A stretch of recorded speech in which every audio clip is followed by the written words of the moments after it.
तो न्यूट्रोफिल्स की बात बेटा अब हमने किसकी बात करनी है? अब हमने बात करनी है मोनोसाइट की। न्यूट्रोफिल्स की तरह मोनोसाइट भी फेगोसाइटोक सेल होते हैं ना, तो they are phagocytic cells, they are phagocytic cells like neutrophils.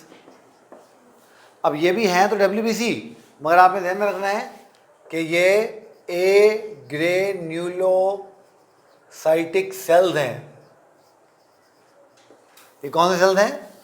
ये ए ग्रेन्यूलोसाइटिक सेल्स हैं, ए ग्रेन्यूलोसाइट्स हैं। अब आप समझ रहे हैं कि ए ग्रेन्यूलोसाइट का मतलब क्या हुआ कि इनके पास साइटोप्लाज्म में ग्रेन्यूल नहीं होंगे। जब हम इनके सेल को देखेंगे तो देखो, एक तो इनका सेल इस तरह से होगा, इसमें ग्रेन्यूल नहीं होंगे, और इनके पास एक बड़ा बीन शेप न्यूक्लियस होगा इस तरीके से, इस तरीके से एक बड़ा बीन शेप इनके पास न्यूक्लियस होगा। तो have a large bean shaped nucleus. तो इनका जो न्यूक्लियस है वो बड़ा होगा, लार्ज होगा, और वो बीन शेप्ड होगा।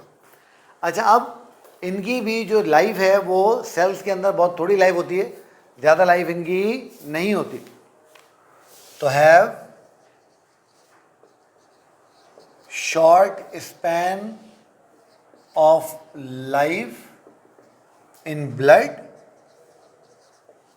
तो ब्लड के अंदर इनकी जो लाइफ स्पैन होती है वो बहुत थोड़ी होती है, ब्लड के अंदर इनकी लाइफ स्पैन बहुत थोड़ी होती है, मगर ये जब ब्लड से निकलते हैं, माइग्रेट करते हैं और टिश्यूज में चले जाते हैं, तो when migrate from blood in tissues, यानी जब ये ब्लड से निकलते हैं और ब्लड से निकल के टिश्यूज में चले जाते हैं, तो फिर क्या होता है? टिश्यूज में जाके ये अपने आप को साइज में बड़ा कर लेते हैं, चेंज हो जाते हैं और मैक्रोफेजेस बन जाते हैं। तो when they migrate from blood in tissues, they modified into large phagocytic cells of tissue called, जिनको हम क्या नाम देते हैं? इनको हम कहते हैं मैक्रोफेजेस। जिनको हम क्या कहते हैं? जिनको हम कहते हैं मैक्रोफेजेस। और मैक्रोफेजेस याद कर लें, महीनों और सालों के लिए सेल्स में मौजूद रहते हैं। तो हम यहाँ लिखते हैं कि जो मैक्रोफेजेस होते हैं, macrophages will live for months and years in tissues। दो तरह के मैक्रोफेजेस के बारे में आप पढ़ भी चुके हैं, है ना? कौन कौन से? एक तो स्किन में आपने पढ़े थे लैंगरहॉर्न सेल्स, है ना? और वो जो आपने लंग्स के अंदर पढ़े थे एल्वियोलार सेल्स, है ना? इस तरीके से लिवर में हमने बात की थी कूफर सेल्स की। तो ये सारे जो एल्वियोलार सेल्स होते हैं, कूफर सेल्स होते हैं, ये सारे के सारे क्या होते हैं? ये डिफरेंट तरह के मैक्रोफेजेस होते हैं। तो मैं यहाँ लिख देता हूँ कि Langerhans cells of skin, Langerhans cells of skin,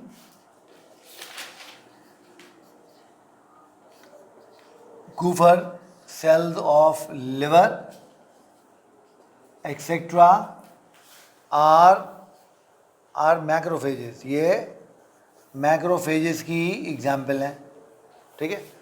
अच्छा, मैक्रोफेजेस को अल्लाह ताला ने एक और बहुत ज़बरदस्त प्रॉपर्टी दी है। मैक्रोफेजेस को अल्लाह ताला ने एक और बहुत शानदार प्रॉपर्टी दी है। वो क्या दी है? ये सिर्फ माइक्रो ऑर्गेनिज्म को खाते नहीं हैं।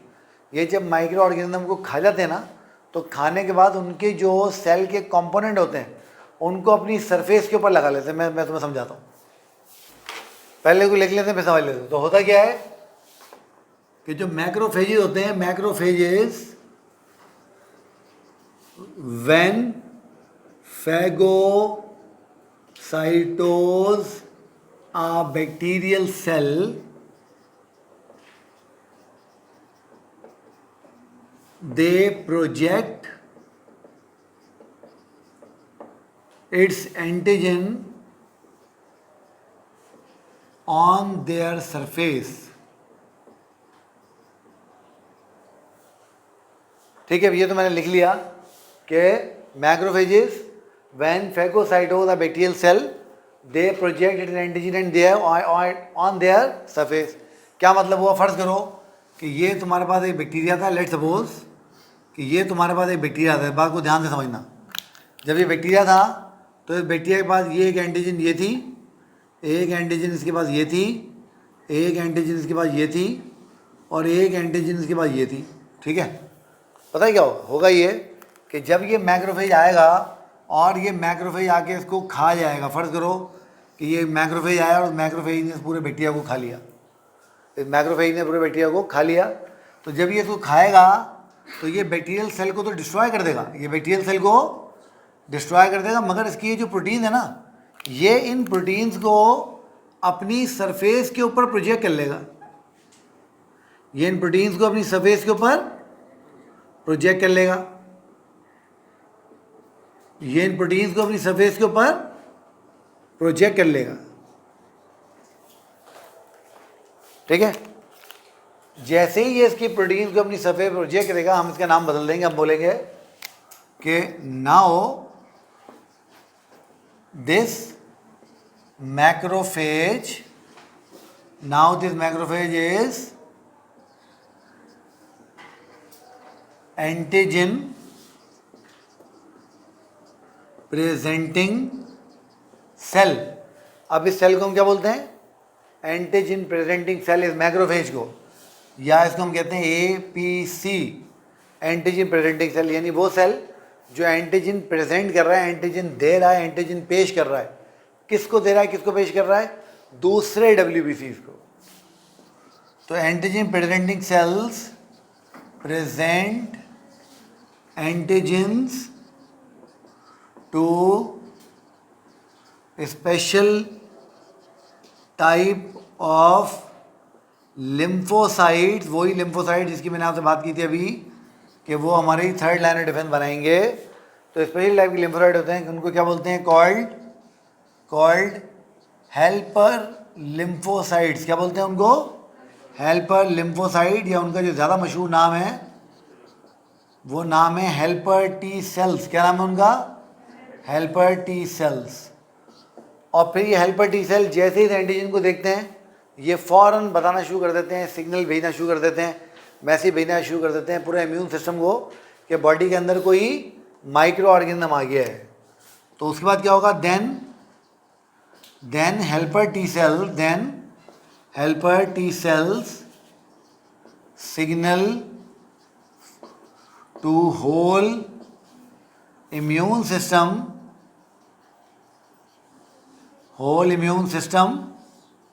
about invasion of microorganism। और आप समझ रहे हैं कि जब पूरे इम्यून सिस्टम को पता लग जाएगा कि कोई माइक्रो ऑर्गेनिज्म बॉडी में आ गया तो क्या होगा? पूरा इम्यून सिस्टम एक्टिवेट हो जाएगा और वो उसको मारना शुरू कर देंगे, है ना। अच्छा, अब लिम्फोसाइट जैसे ही मैक्रोफेजेस बनेंगे, तो ये तो हमने मोनोसाइट के डायग्राम बनाया है ना, ये हमने मोनोसाइट के डायग्राम बनाया है। जैसे ही ये मोनोसाइट मैक्रोफेज में कन्वर्ट होगा, किस में कन्वर्ट होगा? मैक्रोफेज में। अभी हमारा मैक्रोफेज है, अभी हमने बात की कि लिम्फोसाइट ही मैक्रोफेज में कन्वर्ट हो जाते हैं। तो इनके न्यूक्लियस की शेप भी चेंज हो जाती है, और फिर इनका न्यूक्लियस इस तरीके से horse shoe shape like nucleus हो जाता है, इस तरीके से। तो इनका वही देखो, वैसी बीन जैसी शेप है ना, मगर थोड़ी सी चेंज हो गई है। तो मैक्रोफेज का जो न्यूक्लियस होगा वो हॉर्स शू शेप्ड न्यूक्लियस होगा। ठीक है बेटा। अब कभी कभी ऐसा होता है कि कुछ मैक्रोफेजेस जो होते हैं, कभी कभी ऐसा होता है कुछ मैक्रोफेजेस क्या करते हैं? Some macrophages who work as antigen presenting cell in tissues. कभी कभी ऐसा होता है कि कुछ मैक्रोफेजेस जो एंटीजन प्रेजेंटिंग सेल बन गए होते हैं, यानी उन्होंने माइक्रो ऑर्गेनिज्म खा लिए हैं और अब वो उसके एंटीजन को प्रेजेंट कर रहे हैं, और वो टिश्यूज़ के अंदर रहते हैं। कहाँ रहते हैं? टिश्यूज़ के अंदर। वो एल्वुलार सेल्स हैं या कूफर सेल्स हैं या जो भी सेल्स हैं, है ना, वो क्या करते हैं, हैव अ स्पेशल शेप, उनकी एक स्पेशल शेप होती है। वो कैसे होती है ज़रा देखो, वो ऐसे होती है कि ये उनका सेल होगा, ठीक है, सेल में वही उनका हॉर्स शू शेप टाइप उनका न्यूक्लियस होगा, ये इनका न्यूक्लियस है। मगर यहाँ पर क्या होता है, मगर यहाँ पर ऐसा होता है कि सेल बॉडी में से इस तरीके से ब्रांचेस निकलना शुरू हो जाती हैं, इस तरीके से ब्रांचेस निकलना शुरू हो जाती हैं, इस तरीके से, इसमें से इस तरीके से ब्रांचेस निकलना शुरू हो जाएंगी, इसमें से इस तरीके से ब्रांचेस निकलना शुरू हो जाएंगी। तो ऐसे मैक्रोफेजेस जो इस तरह की शेप एक्वायर कर लेते हैं, जिनमें से बहुत सारी ब्रांचेस निकल रही होती हैं, इनको हम कहते हैं डेंड्राइटिक सेल्स। क्या बोलते हैं इनको हम? Dendritic sales. याद कर लो लफ्ज़ है डेंड्राइट। डेंड्राइट का मतलब ये ब्रांच होता है। आगे मैं लिखूँ ब्रैकेट में, लफ्ज़ है डेंड्रॉन। डेंड्रॉन का मतलब ये ब्रांच है। तो डेंड्राइटिक सेल ब्रांचेस वाले सेल होते हैं, मोनोसाइट ही हैं, होते ही आपके मैक्रोफेजेस ही हैं। बट वो मैक्रोफेज जो टिश्यूज़ के अंदर मौजूद हैं और वो इस तरीके की ब्रांचेस बना लेंगे, उनको हम क्या बोलेंगे? उनको हम बोलेंगे डेंड्राइटिक सेल्स। क्या बोलेंगे बेटा उनको हम? Dendritic cell.